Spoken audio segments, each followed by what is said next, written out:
Bom, tem um objeto que tá atravessando esses episódios inteiros, sim, de Meu Nome é Fará, e que praticamente ninguém tratou como uma pista, né? Por quê? É um cordeiro, o cordeiro de porcelana na sala do diretor, o cordeiro em quadro na parede da mansão, cordeiro de brinquedo e tal, na mão do Querinchá, né? Então, a única pessoa em toda a série que olha para tanto cordeiro junto e acha aquele estranho é justamente o menino que vive dentro dessa roupa de astronauta. Então, nos próximos minutinhos desse vídeo maravilhoso, a gente vai construir todos esses episódios 30 a 40 de muitas emoções, trazer todas essas respostas do enigma que estava ali nesses episódios o tempo inteiro, se você não viu. E por que que é esse caminho, né? Por que que esses 10 episódios que a gente acompanhou achando que a guerra era entre Tahir Lekes e Mehmet. Só que não era, né? Os dois eles eram peças nisso tudo. E quem estava movendo o tabuleiro estava sim sentado sim ali na mesa do jantar, tomando chá, chamando um deles de filho. Mas vamos por partes neste caminho de toda essa sequência. Então já chega com o seu like maravilhoso aqui neste canal. Eu sou o Paulo Super Nerd Brasil. E só pra gente situar nesse caminho todo, Farah é essa médica iraniana, ela vive legal, ela trabalha na limpeza, tem o filho Kerim-Shah e com essa doença, então o menino ele vive isolado com essa roupa de astronauta, e ela testemunhou esse crime que acabou transformando a vida dela e ela tá presa nessa órbita junto com o Tahir, o mafioso criado aí nesse mundo do crime. Do outro lado, o Mehmet, o capitão de polícia obcecado por Tahir desde a perda do parceiro, o Alperen, e acima de todo mundo tem o Ali Galip nisso tudo, o chefe que finge ser um empresário muito respeitável. Então, esses três pontos, três coisas vão se cruzando nessa história. Um casamento de papel para Farah conseguir cidadania, né? Um doador de medula que está vindo ali de Buenos Aires e uma anotação de duas palavras, sim, que mudam tudo, tá? Agora, eu acho que tivemos muitas cenas que a gente pode explicar como que a série funciona, né?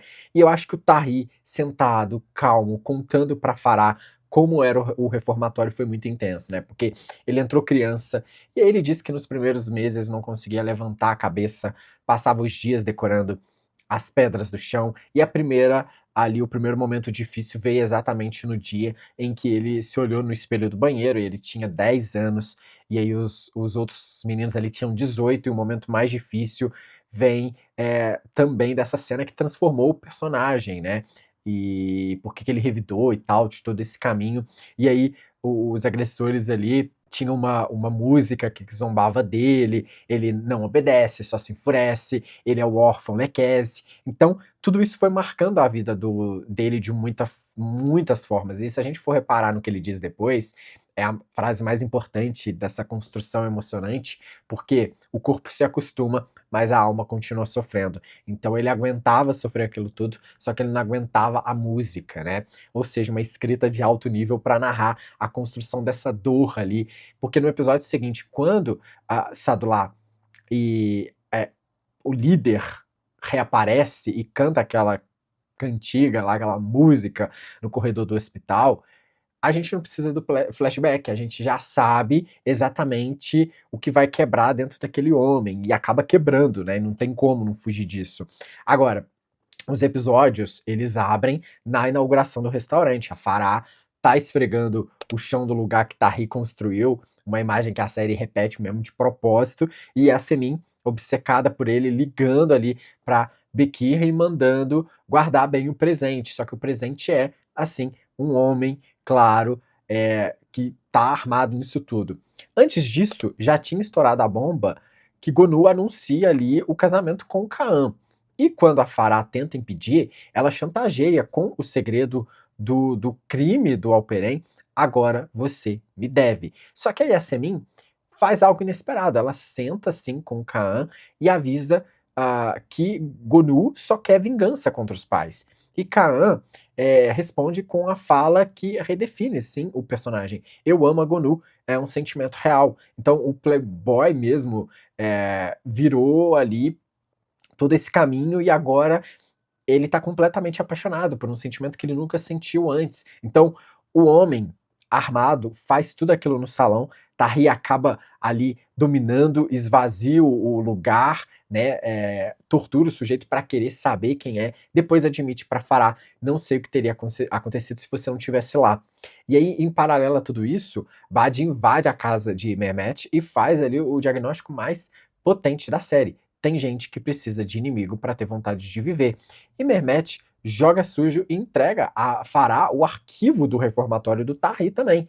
E aí, tudo que aconteceu. Só que o tiro sai pela culatra, porque a Farah devolve o arquivo ao próprio Tahir e diz: não vou acreditar nesse arquivo, eu vou acreditar nas suas palavras. E isso muda essa construção. Mas me conta, o que vocês acharam de tudo isso? Vocês tinham percebido que a série inteira, sim, gira em torno de gente escolhendo em qual versão de verdade, tá, vai acreditar? Quero saber de tudo que vocês acharam desses episódios, comenta aqui.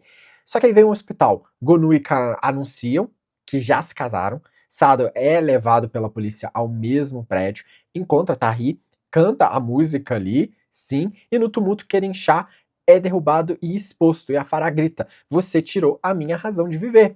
Então Tahir volta ao reformatório abandonado com ali todas essas 5 balas contadas, né? E Mehmet chega, assume a culpa e confessa a inveja da chance que o inimigo teve de mudar a vida. Se você fizer isso aqui agora, então eu falhei. Ou seja, essa rivalidade vai ficando muito, muito forte. E aqui, a série faz algo muito cruel e muito intenso, né? Porque o Ali descobre que foi Tahir quem entregou ali a arma que incriminava o filho dele. E ele decreta olho por olho, filho por filho. E aí ele não manda eliminar o Tahir, ele manda eliminar o doador da medula de Kerenchá. Sim, o Jorge que vinha de Buenos Aires. Então Bekir recebe a ordem e não consegue. Ele coloca um homem num táxi e aí outro capanga o atropela na rua na frente dele e claro, o carro acaba indo pro ferro velho. A gente repara na perversidade dessa construção, né? A criança nunca foi alvo, ela foi uma moeda, e claro, o criminoso é o homem, o mesmo homem que dias depois abraça esse menino no jardim e pede sim para ser chamado de vovô. A série, claro, dá uma exagerada na conveniência aqui, o doador no meio da tarde, atropelado sem uma testemunha, né? Um tipo de coincidência que só existe em novela, mas que funciona emocionalmente, né? Mas que faltou um pouquinho de lógica, mas funcionou bem. Já a humilhação de Mehmet é impecável, né? Porque ele monta a operação da vida, mandado na mão, homem de joelhos, e o caminhão tá cheio de instrumentos musicais. Ou seja, intensidades a nível de todo esse caminho. Agora, o instrumento que aparece na casa de Mehmet, aquele que bate, pega ou chama de violão bonito, não é um violão, né? É uma bálama, né? Que é um instrumento de cordas tradicional turco, né? Um símbolo cultural aí da Turquia muito forte e trazendo vários poetas ali para essa conexão cultural no episódio. Eu achei muito, muito, muito legal. Vocês perceberam esse detalhe quando ela vai lá na casa do Mehmet e tal e fala sobre tudo isso? Bom, vamos falar de uma outra parte desses episódios que eu acho que foram muito marcantes. Por quê? A última anotação de Alperen, com a letra dele, Cordeiro Branco ou Cordeiro Preto, porque Mehmet descobre que branco é quem vem de fora do crime, preto é quem está dentro, no Estado, ou seja, uma organização que está operando ali dos dois lados. E a série aponta o dedo mesmo para o diretor Hanzar. Então, fotos jantando com criminosos, uma estátua de cordeiro na sala, ou seja, muitas pistas sobrando e caso encerrado. Só que tudo que a gente já tá sabendo é que o Cordeiro Preto é Orhan Koshaner, o pai do herói. Porque toda vez que Mehmet chega perto, o Orhan baixa a temperatura, sempre vai ter uma maçã podre na cesta. E aí, minimizando uma conspiração de décadas. Então, quando o filho fala em infiltração profunda, o pai chama de teoria da conspiração. Ele não investiga com Mehmet, ele meio que administra a investigação de Mehmet, então foi Orhan quem transformou a foto de Hans em uma fúria, né? Escolhendo ali o bode expiatório e usando mesmo o filho ali como carimbo ali de toda essa legitimidade. Então foi Orhan e não Mehmet quem foi confrontar ali Hanzar e jogar as duas palavras na cara dele, ou seja, aquilo não foi um teste, foi mais uma sentença. E tem, aliás, né, o braço direito, porque ele aparece na casa do diretor à noite, dizendo mesmo que é sobre o Capitão Mehmet. Então, na manhã seguinte, Hanzar tá eliminado. E depois o Orhan ordena a Ilyas, agora você tem que impedir o Mehmet, porque o caso tá encerrado. Então, o momento final vem ali do Ali Galip tentando, tratando o Orhan como um sócio do carregamento do Iraque. Então, a perda de Hanzar tira as suspeitas sobre a gente, ou seja, acaba sendo o fim de uma era. E aí, nesse caminho todo, traduzindo, o Cordeiro Preto sempre esteve na mesa do café da manhã do herói, dando conselhos sobre quem ele deve namorar. E aí, gente, tem uma ponta solta que a série está construindo, porque Perihan, né, aquela senhora que a novela vinha usando como alívio cômico, desarma sozinho um sequestrador no estacionamento, né? Esconde ali a arma para a criança não ver e segue como se nada tivesse acontecido. Ou seja, a mesma Perihan que no jantar das famílias quase entrega um segredo antigo envolvendo Vera, e ela fala: se eu abrir a minha boca, todos aqui vão saber de ti. E acaba recuando. Mas existe história enterrada ali. Só que a série ainda não abriu. Agora, tem o telefonema final também do advogado, que reorganiza o futuro inteiro, porque Benan, o pai biológico de Kerim Shah, que Farah jurava não ter sobrevivido, está vivo. O médico já tinha explicado que um parente de sangue levaria a compatibilidade para 80% ou mais. Traduzindo, a salvação do menino e a maior ameaça à mãe são a mesma pessoa. Mas voltamos pro cordeiro de novo, porque lembra que eu comecei falando no início desse vídeo dos cordeiros espalhados pela mansão e quem enxerga Kerim Shah, né, a criança ali de astronauta, que comenta em voz alta que tem cordeiro por toda parte naquela casa. E o Ali responde, né, ri também, que ninguém nunca tinha percebido, né? Então um menino isolado do mundo, dentro ali do plástico dele, foi o único a ler o simbolismo que uma delegacia inteira não leu, ou seja, cordeiro branco lá fora, cordeiro preto aqui dentro, ou seja, muitas conexões. Agora, o que me incomoda é o desperdício de Mehmet, porque a série constrói um capitão brilhante e o transforma meio que uma piada, né, de caminhão duas vezes seguida. Só que, para engrandecer, Tahir, só que nesse caminho para tentar engrandecer ali o Tahir. Só que a virada com o Han é muito boa, porque a obsessão do filho por justiça sempre foi financiada e sabotada pelo pai. Então não existe tragédia melhor que essa.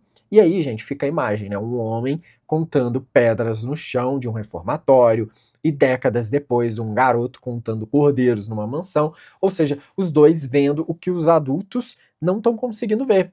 E isso muda tudo. Mas esses episódios deixaram muitas pontas soltas de caminho. Eu quero ver até onde a gente consegue construir para os próximos episódios. Já quero saber a sua opinião sobre o que você achou. A gente já está chegando no final dessa primeira temporada. Lembrando que tem temporada 2, tá? Não terminou. Essa versão internacional que tá com a temporada 1 aí na Netflix. Deixa o seu like se eu gostei aqui, quer ser membro do canal, receba vídeos antes de todo mundo. Eu tô indo nessa, tamo junto e até o próximo vídeo.